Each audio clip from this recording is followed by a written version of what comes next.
Hello, this is Mark Wildman of Wildman Athletica, and today we are going to work on a mace exercise. We are going to start in our vertical position. We are going to do our outside rotating 180, and we are going to add in a sword flair. We worked on this exercise previously. It starts from our order position. If our order position is good, then most of our mace can be good. Our order position is defined by this 90-degree angle with our upper arm parallel to the ground. If our upper arm is above it or our elbow is out, then we are going to have a hard time stabilizing the mace as it gets heavier. In a previous video, we worked on this. Palm faces away. Rotate horizontal, vertical, horizontal, outside rotating 180. We are just now going to add one step, the smallest number of things we can change at a time, the sword flair. We are doing our sword flair from our elbow and from our shoulder instead of from our fingers. How do we know we're doing that? We do it by holding on with all of our fingers all the time. If some of your fingers go loose, then you are not doing it from your elbow and your shoulder yet. Rotate the tip away from you, bring your elbow in all the way up, and then pull it over. If your fingers flare out, then you're probably trying to do it just from your wrist. You can do that with a lightweight, but it does not work very well with a heavyweight. Let's start it over.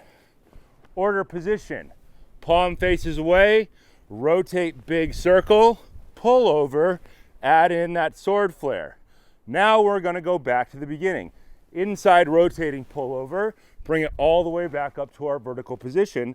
Prove that your structure is good by taking that top hand off for even a brief second. Rotate, pull over, flare. Back to the beginning, put it all the way back up to the top. Flash the hand to prove this one is holding on. Rotate, flare, sword flair, come back to the beginning. Let's demonstrate it now with the other side. Starting in our good order position, arm parallel to the ground, keeping our fingers on, hand goes out, just to be cool. Take your palm face away, thumb points down, wrap your fingers all the way around. Rotate the weight, outside, and sword flair. On that sword flair, stop with that handle vertical. That's the hard part. Getting the stop in the right place is really the added load. Bring it back to center, bring it all the way back to the top. Flash that hand, start over.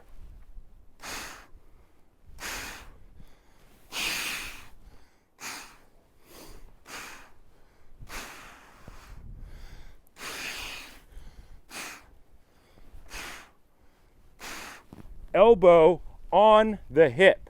That is the end point. If your elbow is tracking behind your body, you're going to notice your shoulder is going to get very tired very quickly. Bring the elbow in, pull it in until it's resting on your hip. That is the stopping point. It is nearly the same stopping point that you would have in competition kettlebells, where you bring your elbow down to the top of your hip joint. Simple movement, but I like this movement because it's in a lot of Kung Fu forms. So the more we work on it with Mace, the better we kind of get at a bunch of other stuff on accident. Work on it for equal amounts of time with both sides, usually starting with your weak hand first so you can finish with your strong hand.